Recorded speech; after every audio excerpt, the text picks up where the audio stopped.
Well, Burundi had its first ever free elections in the summer of 1993, and on the 101st day in office, the president was assassinated, half the members of the cabinet were assassinated, everybody that the army could find, and the army actually bayoneted the president to death in what we would consider to be our Pentagon grounds, gathered the cabinet members' bodies there, put them all in a mass grave, and figured the next day that the army would just go right on running the country just as they had before.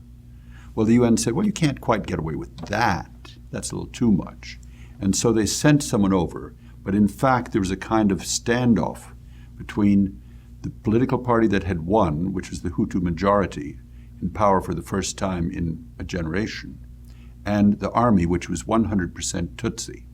And so you had an ethnic army that totally dominated the ethnic majority of the country. When I arrived, I quickly found that there were at least 5 people a day being killed in the capital, and the capital constituted 5% of the population. So that meant at least 100 people a day were being killed in the country. I knew that. 100 people a day in a country of 6 million is like having 9 Twin Tower attacks every week just in loss of life. 9 a week. We thought once in a lifetime was big. They have 9 every week. And nobody was paying any attention to it. And this is a country in which over half the people are illiterate. So the capacity and the communications were very, very slender. But people got word of mouth and they listened to radio.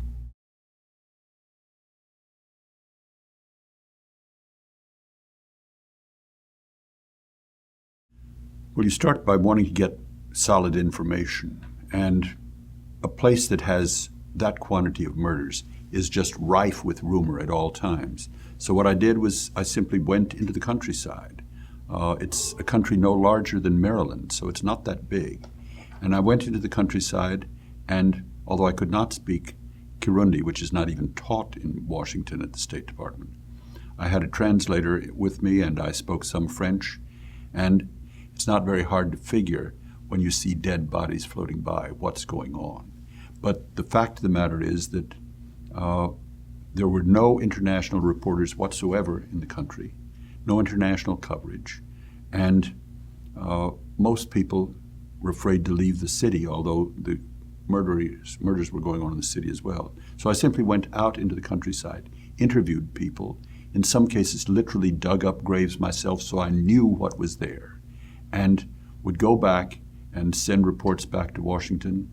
And in a number of instances, I would phone Agence France Presse or the BBC or CNN or somebody else and try to get the story out, because I found murderers really don't like to have their identities revealed.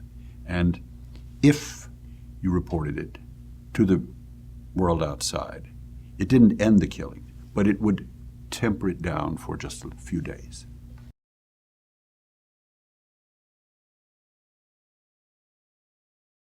I sent it back in cables, almost every day, whatever I was finding. And the State Department, knew that, in one sense, that I was telling the truth. On the other hand, when I used the word genocide, someone said to me, Bob, you could have used a word beginning with F and caused less consternation than using the word genocide, but that's what it was. And I called it genocide because that's what it was. Genocide is when you have a people who are slaughtered for either their religious beliefs, their ethnicity, their language, something about them that has nothing to do with them in a personal nature, but simply something that they're born to, and another group wishes to get rid of them. And it was genocide that was going on. There's no question about it. It wasn't as bad as in neighboring Rwanda, but it was horrific. We certainly never got any armed response or anything else, and I wasn't expecting an armed response. The main benefit that we had by bringing it forward was that if I went into a particular area and I found evidence of slaughter there, and then I came back and gave a press conference on it, it didn't end the killing in the country, but the army would pull out of that location for a time and go somewhere else. So some lives were saved. And I consistently found that there was not much interest in the USA, in this country. Mind you, this country was a place where at the time the average income was $200 per person per year. It's even less than that today. The majority of the population was uneducated. So there were no commercial interests that the U.S. had there. There were no political power that Burundi could use to impact even their neighbors. There was only one reason to be there, and that is if you care about human beings and you care about democracy.